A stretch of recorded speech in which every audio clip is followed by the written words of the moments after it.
नमस्कार, मैं हूं निश्चित दुबे। आप देख रहे हैं कैपिटल टीवी। तो उत्तर प्रदेश की राजनीति में अक्सर बड़े बदलाव किसी बड़े भाषण या रैली से नहीं बल्कि ऐसे छोटे छोटे राजनीतिक कार्यक्रमों से शुरू होते हैं जिनके पीछे गहरी रणनीति छिपी होती है।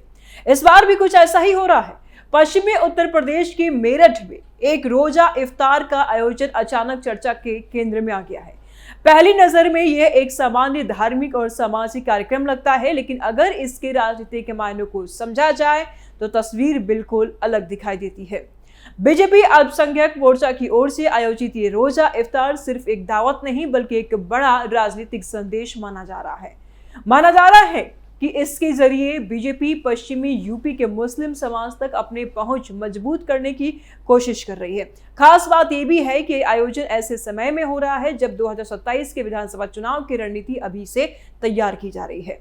राजनीति विश्लेषकों का यह भी मानना है कि इस कदम के जरिए बीजेपी सीधे समाजवादी पार्टी के पारंपरिक वोट बैंक में सेंध लगाने की कोशिश कर रही है। यानी एक तरफ सामाजिक सद्भाव का संदेश और दूसरी तरफ चुनावी गणित की नई चाल। सवाल यह है कि क्या यह इफ्तार राजनीतिक समीकरण बदलने की शुरुआत है और क्या इससे यूपी की राजनीति में नया मोड़ आ सकता है। रोजा इफ्तार से सियासी हलचल, पश्चिमी यूपी में बन रही नई रणनीति, बीजेपी कर रही है सपाइयों में सेंध, अखिलेश की बढ़ी बेचैनी। मेरठ में आयोजित यह रोजा इफ्तार सिर्फ धार्मिक कार्यक्रम नहीं बल्कि एक बड़ा राजनीतिक संकेत बनकर उभरा है। दरअसल उत्तर प्रदेश की राजनीति में मुस्लिम वोट बैंक हमेशा से निर्णायक भूमिका निभाता रहा है। खासकर पश्चिमी यूपी में इसकी अहमियत और भी बढ़ जाती है। ऐसे में बीजेपी के कदम कई मायनों में महत्वपूर्ण माना जा रहा है। बीजेपी अल्पसंख्यक मोर्चा के प्रदेश अध्यक्ष कुंवर बासित अली की ओर से आयोजित इस कार्यक्रम में पार्टी के कई बड़े नेताओं को आमंत्रित किया गया है। यह भी पहली बार है जब योगी सरकार बनने के बाद इस तरह का बड़ा इफ्तार कार्यक्रम आयोजित किया जा रहा है। राजनीतिक जानकार मानते हैं कि ये आयोजन सिर्फ एक सामाजिक पहल नहीं बल्कि बीजेपी की एक सोची समझी रणनीति का हिस्सा है। पार्टी इसके जरिए मुस्लिम समाज के बीच संवाद बढ़ाने और अपनी पहुंच मजबूत करने की कोशिश कर रही है। अब सवाल यह है कि आखिर मेरठ ही क्यों चुना गया। मेरठ का चुनाव इस पूरे कार्यक्रम का सबसे अहम पहलू माना जा रहा है। पश्चिमी उत्तर प्रदेश लंबे समय से राजनीतिक दृष्टि से बेहद संवेदनशील और महत्वपूर्ण क्षेत्र रहा है। यहाँ बड़ी संख्या में मुस्लिम आबादी रहती है और कई विधानसभा सीटों पर ये वोट बैंक चुनाव परिणाम तय करने की स्थिति में रहता है। इसी कारण बीजेपी ने इस बार लखनऊ के बजाय मेरठ को चुना। राजनीतिक रणनीतिकार मानते हैं कि ये कदम पूरी तरह से सोची समझी माइक्रो मैनेजमेंट रणनीति का हिस्सा है। मेरठ पश्चिमी यूपी का राजनीतिक और सामाजिक केंद्र माना जाता है। यहाँ से दिया गया संदेश पूरे क्षेत्र में तेजी से फैलता है। इस इफ्तार कार्यक्रम में हजारों लोगों के शामिल होने की उम्मीद जताई जा रही है। इसके जरिए बीजेपी ये दिखाना चाहती है कि वह समाज के हर वर्ग के साथ चलना चाहती है और हर वर्ग बीजेपी के लिए महत्वपूर्ण है। साथ ही ये भी माना जा रहा है कि पार्टी मुस्लिम समाज के बीच सीधे पहुंच बनाकर यह संदेश देना चाहती है कि विकास की राजनीति सबको साथ लेकर चलने की है। यानी ये सिर्फ एक इफ्तार नहीं बल्कि पश्चिमी यूपी में राजनीतिक जमीन मजबूत करने की एक बड़ी शुरुआत मानी जा रही है। उत्तर प्रदेश की राजनीति में अगर किसी एक वोट बैंक ने लंबे समय तक चुनावी समीकरण तय किए हैं तो वह मुस्लिम वोट बैंक है।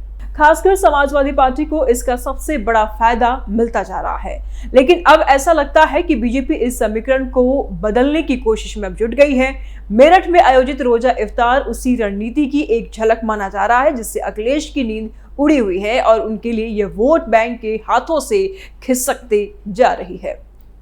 दरअसल 2024 के लोकसभा चुनाव में मुस्लिम वोटों का बड़ा हिस्सा विपक्षी गठबंधन के साथ गया था और इससे बीजेपी की सीटों में भी गिरावट देखी गई थी। अब पार्टी ये समझ चुकी है कि अगर विपक्ष के मजबूत वोट बैंक में थोड़ी भी सेंध लग जाए तो चुनावी तस्वीर बदल सकती है। यही वजह है कि बीजेपी अब सीधे संवाद की रणनीति पर काम कर रही है। लेकिन सवाल ये भी है कि क्या ये कदम समाजवादी पार्टी के पारंपरिक समीकरण को प्रभावित कर सकता है।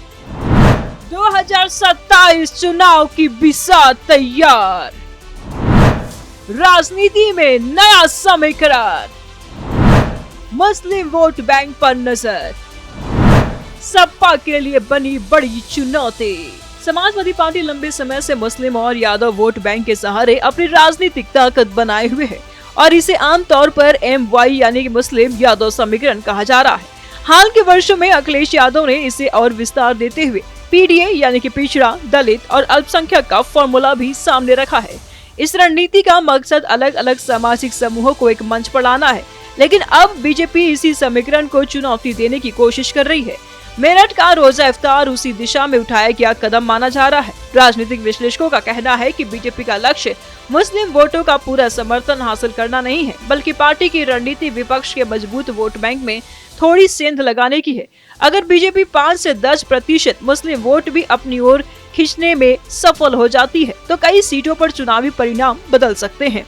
यानी ये इफ्तार कार्यक्रम केवल धार्मिक योजना नहीं बल्कि 2027 की राजनीति को ध्यान में रखकर उठाया गया एक बड़ा राजनीतिक कदम माना जा रहा है। मेरठ के इस रोजा इफ्तार कार्यक्रम की चर्चा सिर्फ इसकी रणनीति की वजह से नहीं है, बल्कि इसमें शामिल होने वाले नेताओं की वजह से भी ये सुर्खियां बटोर रहा है।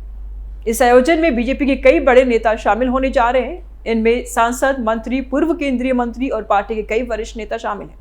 इससे ये साफ संकेत मिलता है कि पार्टी इस कार्यक्रम को बेहद गंभीरता से ले रही है।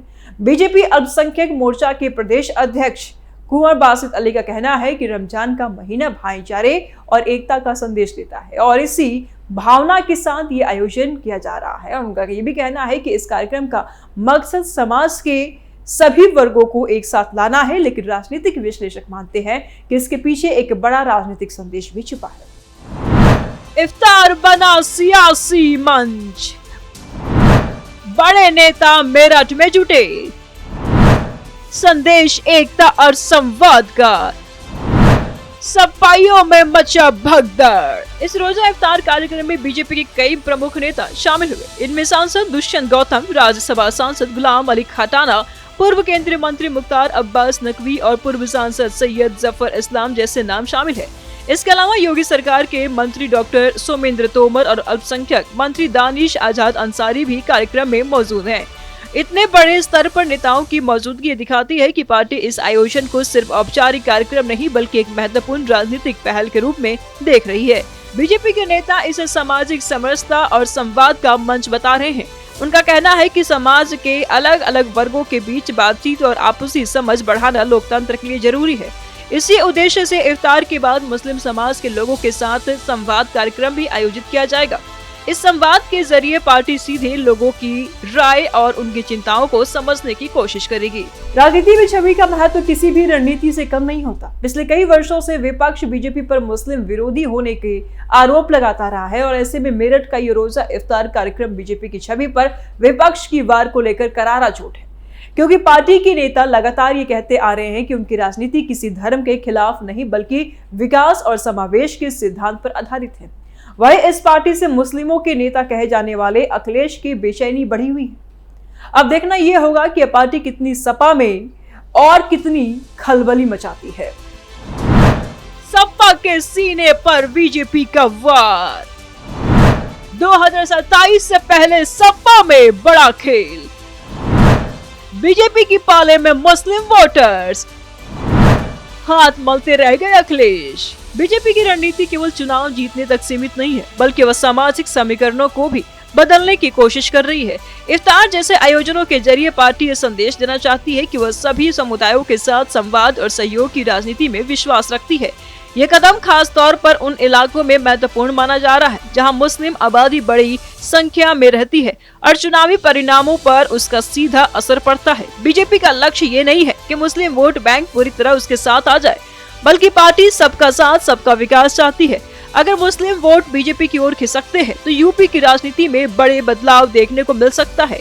यानी मेरठ का ये रोजा इफ्तार केवल एक कार्यक्रम नहीं बल्कि आने वाले चुनाव की बड़ी राजनीति की शुरुआत के रूप में देखा जा रहा है। कुल मिलाकर मेरठ का ये रोजा इफ्तार कार्यक्रम उत्तर प्रदेश की राजनीति में एक नए अध्याय की शुरुआत का संकेत दे रहा है और एक तरफ यह सामाजिक सद्भाव और संवाद का मंच बनकर सामने आया है तो दूसरी तरफ इसके पीछे छिपी राजनीतिक राजनीति भी अब साफ दिखाई देती है। बीजेपी के लिए ये पहल मुस्लिम समाज के साथ रिश्तों को मजबूत करने और विपक्ष के मजबूत वोट बैंक में सेंध लगाने की कोशिश मानी जा रही है। तो वही समाजवादी पार्टी के लिए ये एक नई चुनौती के रूप में देखा जा रहा है। अब नजर इस बात पर होगी कि क्या यह रणनीति 2027 के विधानसभा चुनाव तक कोई बड़ा राजनीतिक असर पैदा करती है या नहीं। लेकिन इतना तो तय है कि मेरठ का ये इफ्तार कार्यक्रम केवल एक दावत नहीं बल्कि उत्तर प्रदेश की राजनीति में चल रहे बड़े राजनीतिक खेल की एक महत्वपूर्ण चाल बन चुका है। वीडियो को लाइक करें, अपनी राय आप जरूर दें, चैनल को सब्सक्राइब करें। जल्द मिलते हैं नए अपडेट के साथ। दीजिए इजाजत, नमस्कार।